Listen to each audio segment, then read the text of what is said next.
Welcome everybody back to Spinner Rack Review. Today we're doing Marvel Comics 1000. But today's also going to be another special day. Today we are actually kicking off 30 days, 30 videos. So every day we're going to have a new video out for you. So look out for our videos coming up. So enough of the talk, the chit chat. Let's talk about Marvel Comics 1000. Well, hey, this is Marvel's 80th year. So they are coming out with a big comic book volume. And this deals with 80 pages with 80 different creative teams. So basically every single page is another creative team on this comic. It's not like a regular comic. It's each page is one team and they're just going over different stories. I mean, and I personally like it, but this is really for like a Marvel fan, comic fan, comic book. So if this is what you're interested in, go and get it.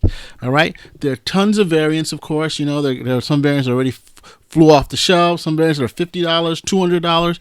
But, you know, I prefer the one that had the Hulk and everybody's trying to stop the Hulk, the classic variant there. But look, get whatever you like. I think anybody who's a true Marvel fan, like I said, is going to find gems of stories in here.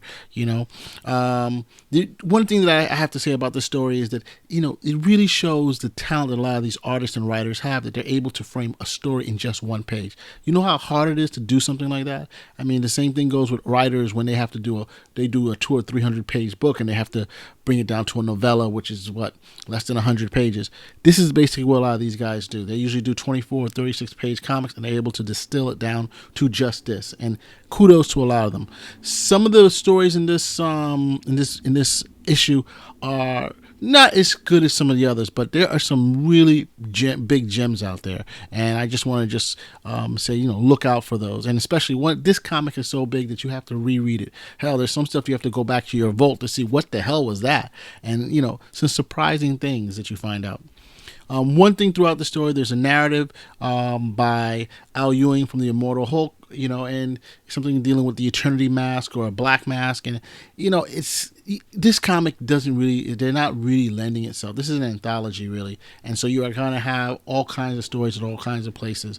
So, you know, they try with this, but it doesn't come out as strong as it could be. It's an interesting story, but not as strong as I'd hoped it to be. It's just too much stuff packed in. Probably if there were less stories, probably may work a little better. Probably if they had a common story throughout, but it doesn't work like that. It's just several stories with Al Ewing.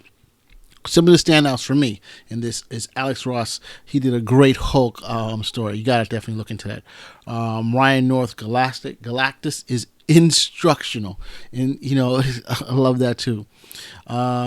Jim Zub's Blade Week is funny as hell. Roy Thomas Wolverine is a hoot. Matthew Rosenberg, he had a pretty good story there. Christopher Priest, Black Panther, illuminating. Just read the story. You're like, what?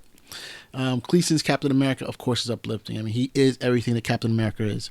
Like I said, there are many gems, and you got to probably have to do a reread to get to catch some of the references here, and yeah, you're going to enjoy it. But I guess a true Marvel comic fan is going to be somebody this comic is for them. A casual fan, it's going to be tough, especially with that $10 price. It may be a bit too steep for some of them, but you know, if you can afford it, I say get it. It's a very interesting read, especially for those who are interested in this stuff. And you know, if you like creative teams, this is the teams to go for. You know, you'll see what they do with different comics. Spinner Rack out.